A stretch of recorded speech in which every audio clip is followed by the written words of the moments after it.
Sir, కేంద్ర ప్రభుత్వం ప్రవేశపెట్టబోతున్న వక్ఫ్ బిల్లుని మన జగన్మోహన్ రెడ్డి గారు వ్యతిరేకించారు సార్. అంటే ఈయన ఫస్ట్ టైం ఇలా కేంద్ర ప్రభుత్వానికి లేదంటే బీజేపీకి వ్యతిరేకంగా మాట్లాడడం కానివ్వండి, చేయడం ఇదే ఫస్ట్ టైం. ఎందుకు ఈ విధంగా వ్యతిరేకంగా వెళ్తున్నారు? మొన్నటి వరకు కూడా అధికారంలో ఉన్నప్పుడు, అంతకుముందు కూడా ఎప్పుడు కూడా బీజేపీ అంటగాగే ఉన్నారు కానీ ఎప్పుడు కూడా ఈ విధంగా ప్రవర్తించలేదు. మరి ఇప్పుడు మోదీకి ధిక్కరించడం వెనుక ఉన్న ఈయన వ్యూహం ఏంటి? మోదీని ధిక్కరించటమా లేకపోతే ఎన్డీఏ ప్రభుత్వానికి వ్యతిరేకంగా మాట్లాడటం అనేది ఈ రోజున కొత్త ఏం కాదు. మొన్న బడ్జెట్ ప్రతిపాదన సందర్భంగా, బడ్జెట్ ప్రవేశపెట్టిన సందర్భంగా రాజ్యసభలో విజయసాయి రెడ్డి గారు చాలా సీరియస్ గానే మాట్లాడుతూ బడ్జెట్ ప్రతిపాదనల మీద చాలా మంది ఇండియా కూటమి వాళ్ళు ఏదో ఆంధ్రప్రదేశ్ బడ్జెట్ లా కనిపిస్తోంది అన్న వ్యాఖ్యలు చేశారు సభలోనే, ఫ్లోర్ మీద.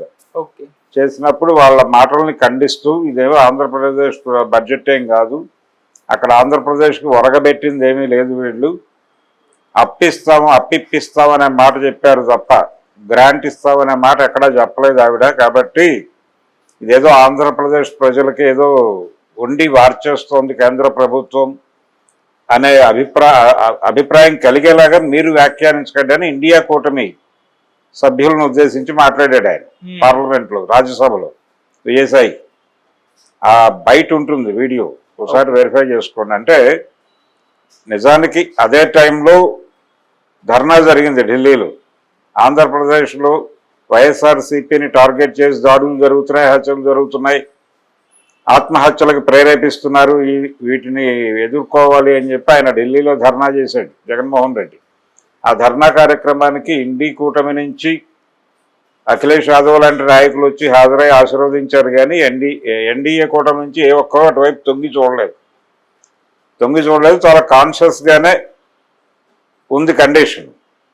అలాగని చెప్పి ఆయన ఓటమి తర్వాత ఇండి కూటమి వైపు టర్న్ అయ్యి ఏం లేడు జగన్మోహన్ రెడ్డి గారు. ఆయన స్పీకర్ ఎన్నిక సందర్భంగా, ఓం బిర్లా ఎన్నిక సందర్భంగా ఆయన 4 ఎంపీలు ఆయనకు అనుకూలంగానే ఓటేశారు. నిజానికి బీజేపీ ఆంధ్రప్రదేశ్లో చంద్రబాబు పార్టీతో పొత్తు పెట్టుకోవడానికి చాలా కాలం ఆలోచించింది. పవన్ కళ్యాణ్ ప్రకటించగానే వాళ్ళు వెంటనే వచ్చే పవన్ రూట్ మ్యాప్ ఇస్తామని చెప్పలా, వెయిట్ చేసి ఆఖరి నిమిషంలో ఓకే చెప్పారు, కలుద్దాం, మనం కలిసి వెళ్దామని.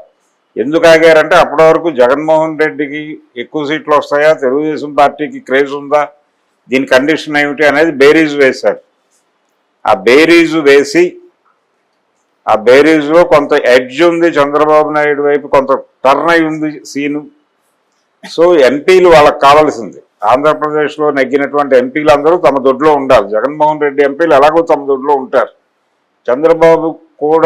చంద్రబాబుకి ఎక్కువ ఎంపీలు ఒకవేళ వస్తే అది మన అవతల కాంపౌండ్లోకి వెళ్ళిపోతే ప్రమాదం. కాబట్టి చంద్రబాబుకి మద్దతు ప్రకటించి జగన్ని బయట వదిలేసి చంద్రబాబును గెలిపించి ముఖ్యమంత్రిని చేసి ఆయన ఎంపీలను తీసేసుకెళ్ళిపోయి, ఇప్పుడు పరిస్థితి ఎలా తయారైందంటే అసలు ఆ ఎంపీలను ఇచ్చింది కూడా వాళ్ళే, చంద్రబాబుకి అధికారం ఇచ్చింది కూడా వాళ్ళే అనే పరిస్థితి ఎస్టాబ్లిష్ అయిపోయింది. ఇప్పుడు ఫ్యాక్ట్ ఏమిటా ఎస్టాబ్లిష్ అయిన ఫ్యాక్ట్ ఏమిటి?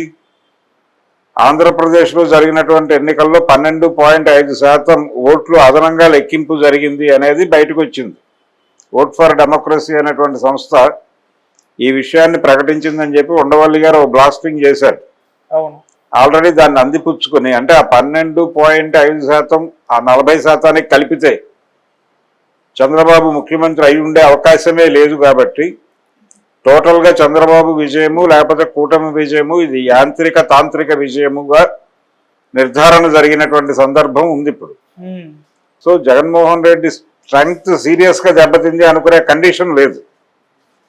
కాబట్టి తన పార్టీని తీసుకెళ్లి కాంగ్రెస్లో విలీనం చేయటమో లేకపోతే మరో చోట విలీనం చేయటమో అనే కార్యక్రమం అక్కర్లేదు. మ్యాక్సిమం చేస్తే అరెస్టులు చేసుకుంటారు, లేకపోతే తీసుకెళ్లి జైల్లో పెట్టుకుంటారు. పెట్టుకోవడం వలన పోయింది ఏముంది? తన ఉనికిని కాపాడుకోవాల్సినటువంటి అవసరం ఉంది ఇప్పుడు ఆయనకి. అందుకని రెండోది, తన ఓట్ బ్యాంక్ని సెక్యూర్ చేసుకోవాల్సిన బాధ్యత కూడా ఉంది అతను. ఆ ఓట్ బ్యాంకులో ఆయన క్లియర్గా ఎన్నికల సందర్భంగా తన ఓట్ బ్యాంకుని ప్రపంచానికి చెప్పేశాడు, ఎక్స్పోజ్ చేశాడు. నా ఎస్సీ, నా బీసీ, నా ఎస్సీ, నా ఎస్టీ, నా బీసీ నా మైనారిటీ అన్నాడు ఆయన. నా మైనారిటీకి ఇబ్బంది కలిగించేది అది. ఇప్పుడు వక్ఫ్కి సంబంధించి వాళ్ళు చేసుకున్నటువంటి సవరణలు ఇవన్నీ ఏవైతే ఉన్నాయో, అంటే దీన్ని ఒక పథకం ప్రకారం ప్రజల మూడుని అటువైపు డైవర్ట్ చేసింది భారతీయ జనతా పార్టీ. ఏమిటా డైవర్షన్ అంటే, వాళ్ళకేదో చాలా ఇచ్చేస్తున్నారు, చాలా తాయిలాలు ఇచ్చేస్తున్నారు, విపరీతమైన సంతుష్టీకరణ జరిగిపోతుంది. కాంగ్రెస్ ప్రభుత్వం మొత్తం దోచిపెట్టేసింది మైనారిటీలకి, హిందువులకి ఏమీ మిగల్చలేదు. ఇది ఎంత విద్వేషాన్ని రెచ్చగొట్టారంటే, హిందూ ముస్లిం సమాజాల మధ్య అంత విద్వేషం రెచ్చగొట్టారంటే భారతీయ జనతా పార్టీ వాళ్ళు ఇప్పటికీ వాళ్ళ రోజువారీ ప్రోగ్రామే అది. ఈ విద్వేషం రెచ్చగొట్టకపోతే మనకు మనుగడ లేదు అనే ఉద్దేశంతో వాళ్ళు గంటకి ఏది దొరికితే దాన్ని పూచిక పొల్ల దొరికినా బ్రహ్మాస్త్రం చేసే పరిస్థితి వాళ్ళది. సంతుష్టీకరణ రాజకీయాలు కాంగ్రెస్వి మైనారిటీలకు దోచిపెట్టేశారు. వాళ్ళు టూర్లకు వెళ్తే వాళ్ళకి, మక్కాకి వెళ్తే వాళ్ళకి రాయితీలు, తిరుపతి వెళ్ళే వాళ్ళకి రాయితీలు ఉండవు ఇక్కడ, లేకపోతే ఇక్కడ షిరిడి సాయం చుట్టానికి వెళ్ళే వాళ్ళకి రాయితీలు ఉండవు, బస్సుల్లో రాయితీలు ఇవ్వాలి తిరుపతి వెళ్ళే వాళ్ళకి, లేకపోతే అయోధ్య వెళ్ళే వాళ్ళకి, లేకపోతే ద్వారకా వెళ్ళే వాళ్ళకి, వీళ్ళకి కూడా రాయితీలు ఇవ్వండి వాళ్ళలాగా, ఎందుకు ఇవ్వరు అని ఒకటి. రెండోది, ఎండోమెంట్ డిపార్ట్మెంట్ అని పెట్టి మీరు దేవాదాయంలో కొంత భాగాన్ని ప్రభుత్వ అవసరాలకు వాడేసుకుంటున్నారు. మరి ఇదే ధైర్యం, ఇలాంటి చొరవే, ఇలాంటి వాడకం మీరు వక్ఫ్ బోర్డుల నుంచి వాళ్ళ డబ్బులు ఎందుకు తీసుకొచ్చి వాడరు? ప్రజోపయోగ పనులకి దేవాదాయ పేరు చెప్పి ఈ గుళ్ళ తాలూకా డబ్బులు తీసుకెళ్లి వాడేస్తున్నారు, కానీ తిరుపతి డబ్బులు వాడేస్తున్నారు, కింద తిరుమల డబ్బులు తిరుపతిలో వాడేస్తున్నారు, లేకపోతే చిత్తూరు జిల్లాకు వాడేస్తున్నారు. రామారావు గారి దగ్గర నుంచి ఉంది గొడవ, అంతకుముందు లేదు. ఈ వాడకానికి సంబంధించి వాళ్ళ డబ్బులు ఎందుకు వాడరు, చర్చిల డబ్బులు ఎందుకు వాడరు, ఇలాంటి చర్చ ఒకటి గంటకి రేపుతారు వీళ్ళు. చివరికి పరిస్థితి ఎలా తయారైందంటే భారతీయ జనతా పార్టీ పరిస్థితి, మొన్న నేషనల్ కాన్ఫరెన్స్ కాశ్మీర్ ఎన్నికలు జరగబోతున్నాయి ఇంకో 2 నెలల్లో. కాశ్మీర్ ఎన్నికలకు సంబంధించి ఒక మేనిఫెస్టో రిలీజ్ చేసింది national conference. Omar Abdullah release చేస్తే ఆ మేనిఫెస్టోలో ఆయన చాలా స్పష్టంగా ఒక విషయం చెప్పాడు. కాశ్మీరీ పండితులు వాళ్ళ రక్షణకి మేము బాధ్యత తీసుకుంటామని ప్రకటించాడు. దాన్ని హైలైట్ చేయకుండా దానిలో 2 ప్రాంతాల గురించి ప్రస్తావన ఉంది ఆ మేనిఫెస్టోలో. ఆ 2 ప్రాంతాల ప్రస్తావన ఏంటంటే, ప్రస్తావించేటప్పుడు ఏం చేశాడు ఆయన, దానికి ఆ ప్రాంతాన్ని ముస్లింలు ఒకలా పిలుచుకుంటారు, హిందువులు ఒకలా పిలుచుకుంటారు. ముస్లింలు పిలుచుకునే పేరు పెట్టి హిందువులు పిలుచుకునే పేరును కూడా పక్కన పెట్టి దానికి బ్రాకెట్ వేసాడు. శంకరాచార్య కొండ అని ఒక ప్రాంతాన్ని పిలుస్తారు, దానికి ఇంకో పేరు ఏదో ఉంది ముస్లిం దానిలో, ఆ పేరు పెట్టాడు. ఇంకొక ప్రాంతానికి కూడా అలాంటి పేరు ఏదో ఉంది, దాన్ని బ్రాకెట్లో పెట్టాడు.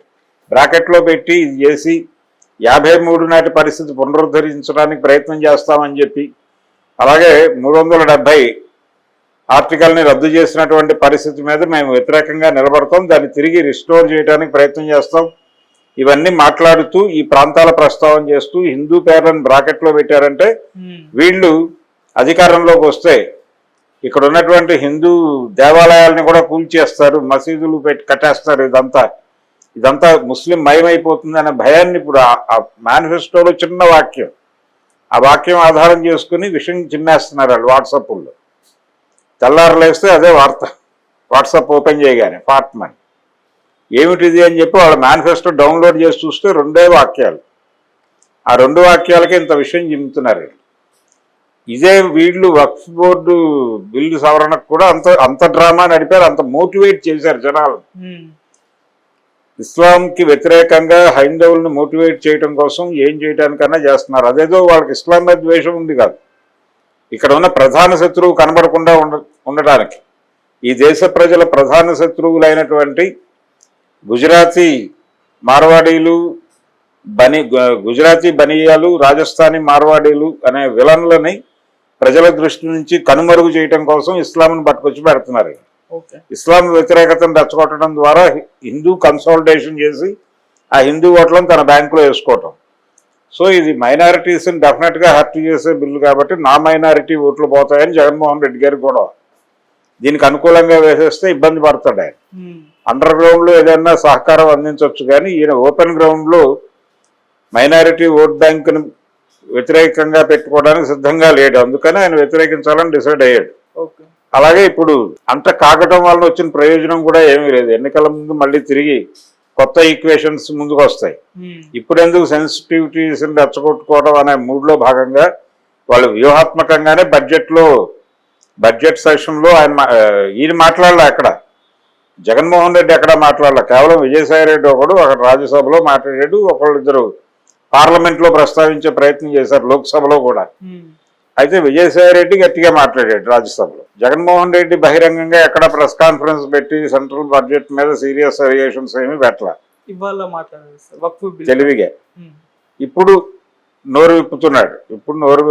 తన అంటే ఒకటి కాన్ఫిడెన్స్ ఏంటంటే తనకు రావాల్సిన అధికారం చంద్రబాబుకి వెళ్ళింది. ఈ 12.5% ఓట్లు నాకు పడాల్సిన ఓట్లు అడిపోయారనేటువంటి ఒకటి కాన్ఫిడెన్స్ నింపింది ఆయనలో.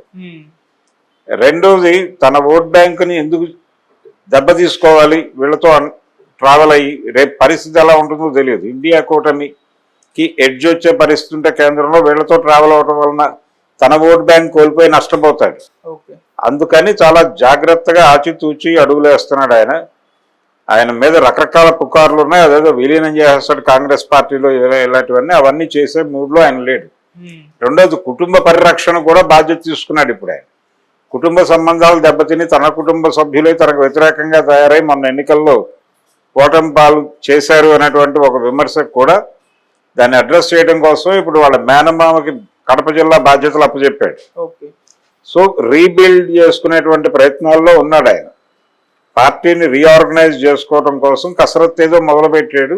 అందులో భాగంగా మాట్లాడాడు తప్ప ఆయనకేదో మైనారిటీల మీద ప్రేమ కారిపోయి కాదు. తన పార్టీని తను పరిరక్షించుకోవడానికి ఉన్న సిచ్యుయేషన్లో దీనికి అనుకూలంగా వెళ్ళటం వలన జరిగే ప్రయోజనం కన్నా కూడా జరుగుతుందేమో అని భ్రమపడే ప్రయోజనం అది. కానీ ఒకవేళ దీనికి మద్దతుగా నిలబడితే అది జరుగుతుందో లేదో తెలియదు. అంటే ఎన్డీఏ నుంచి ఈయనకి ఏదైనా మేలు జరిగితే జరుగుతుందేమో అనే భ్రమతో చేయాలి సపోర్ట్. అది గ్యారంటీ లేదు, కానీ సపోర్ట్ చేస్తే ఇది పోయే గ్యారంటీ మాత్రం ఉంది.